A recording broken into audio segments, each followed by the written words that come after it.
Hello and welcome, ladies and gentlemen, to the RRTG, otherwise known as the Random Road to Glory, the series where we build our team using no FIFA points, along with not a single player from the top 9 nations or top 5 leagues. Aside from the greatest there is, was, or ever will be, Carl Jenkinson. First of all, I'd like to apologise for the slight delay in this current upload. Not only am I sick as a dog right now, but I went away on a quick holiday, thought I'd treat myself. If you saw last episode, you'd totally understand why I needed a break. It was a disaster. We had a new squad, expectations were high, and we delivered on absolutely none of them. Thanks to a managerial masterstroke from myself, aka just parking a bus, we managed to salvage the weekend, finishing 11-7 in the end. But the writing, it was well and truly on the wall for most of this team. It needed some fresh faces, and that is exactly what we intend to add this time around. So, while we may have gone to hell and back last weekend, it was time to see if it was worth the journey at least, as we had rewards to look forward to. We started off quite strongly actually, our first player pick being Endo. Won't get a sniff at the start 11, bless her, but off the bench, don't mind if I do, tidy little cards. Rest of them were your usual draw, so swiftly moving on to the main event, the packs. And as per usual, we had a lot to get through, 53 in total. And I'll be honest, they didn't disappoint either. No absolute world beaters to highlight, but some strong overalls across the board. I'd say Informed Delit was probably the best of the bunch, but we had a fair few more to mention. Future stars Pablo Barrios was decent. We had a Kimmich in there too. Again, like I said, the type of players some may turn their nose up at, but for us, it was perfect. The reason why it was perfect, we need all the fodder we can get for this man here. Andrei Shevchenko, ladies and gentlemen. Hernandez has had more strike partners than I've had hot meals at this point, but I can see these two developing a long and fruitful relationship at the heart of our attack. Now, before anyone says anything, I will address the elephant in the room. Yes, while he is not from a top 9 nation, he has played for a team in the top 5 leagues. However, I would like to make some slight alterations to that rule for icons alone, just so we can potentially use a few more in the future. Currently, the rule states, as an icon, if you have played in a top league at any point in your career, we can't use you. But I think that's just a bit harsh, don't you? So, from here on out, along with the nation requirement, we will be using the club they spent the most years at to determine their league. And if that team sits outside the top 5 leagues, then we're good to go. So in this case, Andre spent 7 years at Milan. And while I may be no maths whiz, last time I checked, 5 plus 3 was bigger than 7. And that is exactly how many years this man spent at Dynamo Kiev, a team outside of the top 5 leagues, which means, ladies and gentlemen, we have ourselves a new centre forward. Along with the old, we also added some of the new. A player I've seen in a few comments, so it was never a question. Future stars Tolkien joined the gents. Similar to Ferreira and Torres, he goes straight into the Academy Evo. I'm be real, unlike the other two, he's not quite setting the world alight, but that headband, that tells me all I need to know. Straight business, proper suit and tie job, this man, and you can't ask for much more from your backline than that, can you?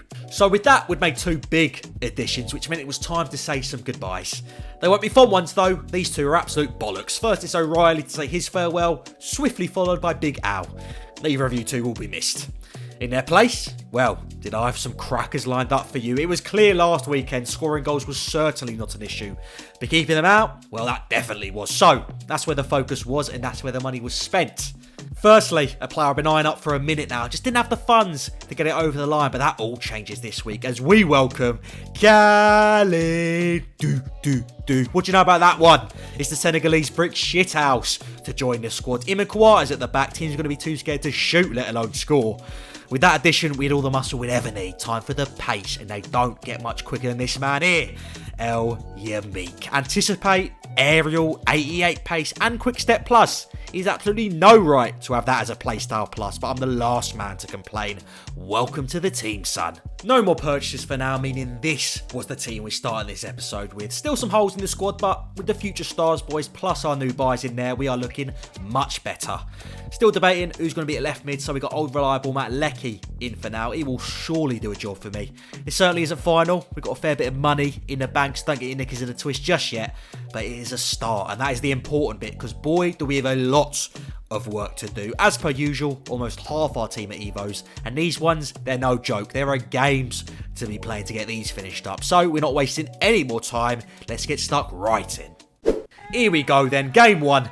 I think in Div Rivals, we're still pretty far down the pack, so this should really be a doddle if you want to stand any chance of getting a result this weekend, especially for this man here. It's a name I'd start getting used to if I were you, because you're going to be hearing a fair bit of it from here on out. It's Andrei Shevchenko to open up his accounts for the gents. Took me longer to finish his SBC than for the big man to volley that one in. Just 7 minutes gone by as we go 1-0 up. The next goal, though, well, this just brought a tear to my eye. It may have taken almost 10 episodes, but I think Hernandez finally has his partner. A Robin to his Batman, a Salt to his Pepper, as this Andre, just to put it in a bread basket, thinks it over the backline, straight into Louis' lap.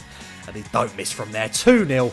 Both are icons on the score sheet. It don't get much better than that, does it? Game 2, and I spent longer watching his team load up than actually playing in this one. You can blame Hernandez for that, though. They say you can't teach an old dog new tricks. I'd say you're a liar, because every day this man shows me something new. Turns one defender, knocks it round the necks before leathering it past the keeper to give us the win. At this point, it was pretty much the Louis and Andre show. Anything you can do, I can do better. Always good to have some healthy competition up top, but as much as I love Hernandez, even he may have some trouble following this next one up. It's Shevchenko to win himself a foul on the edge of the 18-yard. Immediately grabs the ball, puts it down. Number 10 on his back. And I'll pick that one out. I'll have one of those from every angle, please, mate. Nestles top corner. Even gives the crossbar a little kiss on the way in. Talk about introducing yourself to the team. It's an absolute weldy to put us 1-0 up. It did go a bit quiet after that. Tough act to follow, I suppose. Took till the second half before we saw some more action. It's Louis to finally get his reply. Says, doesn't matter where you put him in from, they all count the same. Taps it into an open net to double our lead and give us a third win on the bounce. So, a flyer of a start to kick things off. You'd be thinking this man must be crazy to make any changes now. But you're wrong. Like the great Pep Guardiola said, you have to shake, you have to move. And that is exactly what we're doing. As last night, ladies and gentlemen, I had a brainwave. Some men may be thinking about a certain thing or two in bed. Me, I'm thinking about my ultimate team. How can we be better? How can we get Max Chem? And well, it turns out the answer, it had been sitting right in front of me this whole time. It's a man that we all know very well. A man that has never put a foot wrong in this squad. And a man that's just about to get himself a big upgrade. As 84 inform Auschnes joins the squad. I don't have footage of the purchase as it was done on the phone app, but I'm glad I pulled the trigger when I did. It's mere hours later. This drops, ladies and gentlemen, the FS right back power up. And well, would you look who slots right in? It was just meant to be. 88 overall, great stat boost. It's just what dreams are made of.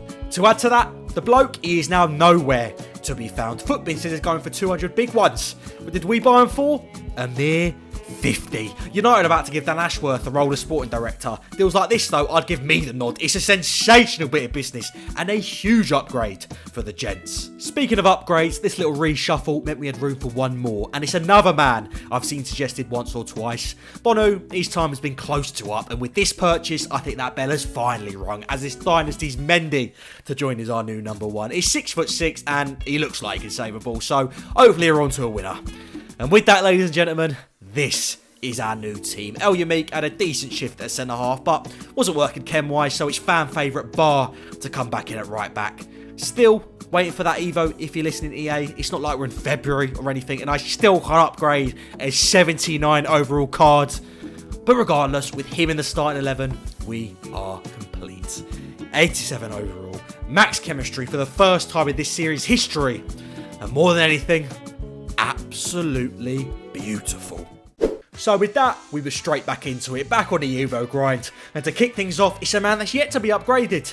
You wouldn't know, based on the way it's playing though. It's Ferreira to tuck this one home and give us the early lead. That didn't last for long though. Some sloppy play in midfield as we failed to clear our lines, and we are made to pay. Jeffino to bag the equaliser. These Brazilians are taking a piss at this point. Jeffino, who gave him licence for that name? Going to be Bruce Saldinho next.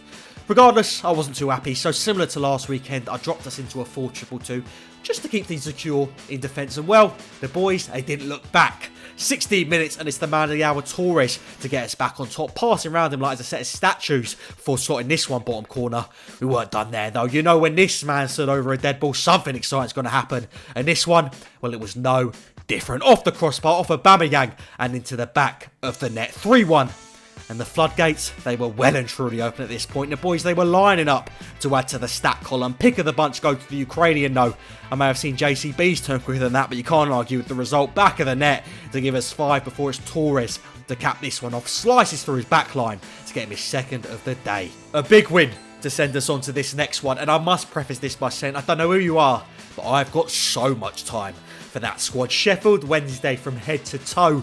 I'm not sure how they're faring after promotion last season, but I do hope it's better than this game. You'd think after 4, maybe 5, potentially 6, you'd consider leaving. Not this fella. Credit where credit is due. He wore it till the very end. Sat through a grand total of 14 goals unanswered. Better man than me, I'll give you that. Game 3, and if I do say so myself, we're on a bit of a roll here. Louis had no intention of letting that slip either. 6th minute and the Mexican bags to keep the streak alive. Not to be outdone, it's Ferreira to find the Ukrainian free as a bird in the area. And from there, it's like shooting fish in a barrel. Never in doubt, 2-0. I feel like a broken record for this next one though. It wouldn't be me playing if I didn't let Mbappe get himself on the score sheet at least once. It's the Frenchman to do what he does best. Just run in a straight line and slot it bottom corner to get one back. You're going to need a lot more than that to slow us down though. Not long after, it's Torres to return our lead back to 2. And there was no looking back after that point. It's Louis with the 4th just before the half. Ferreira with the 5th just after it. And that is all she wrote. Final game of these highlights, and a lot of people have been hanging around today letting us score silly numbers. I mean 14-0. Wouldn't half get a decent return on over 13.5 goals, wouldn't you? Couldn't be further from this fella though. It's Andre to put it in, and this guy is straight out. So, unbeaten on the day, refound our footing after that short break, but more importantly, upgrades. Firstly, it's the Norwegian to jump to an 88 before it's the one we've been waiting for. Torres finally maxing out. He's going to be quite something special, this lad. Speaking of special, this is how that leaves the team. Still a fair few Evos to go, but some great progress nonetheless. Got the midfield future stars to tick off now too, as you have the Moroccan side Bari to the list. Forgive me for my pronunciation, that was atrocious. Regardless, he won't fit in the team, but along with Endo, he will slot in just beautifully on that bench. And with that, ladies and gentlemen, we are calling it a day. Still got a fair bit of cash knocking about, so might look at a few of the pricey Evos or even some new players, see what we can add. But all in all, we are definitely headed in the right direction. Thank you for watching. If you enjoyed, remember to like, comment, and subscribe. I hope you have a wonderful day, whatever it is you are doing. And as always, I hope to see you next time.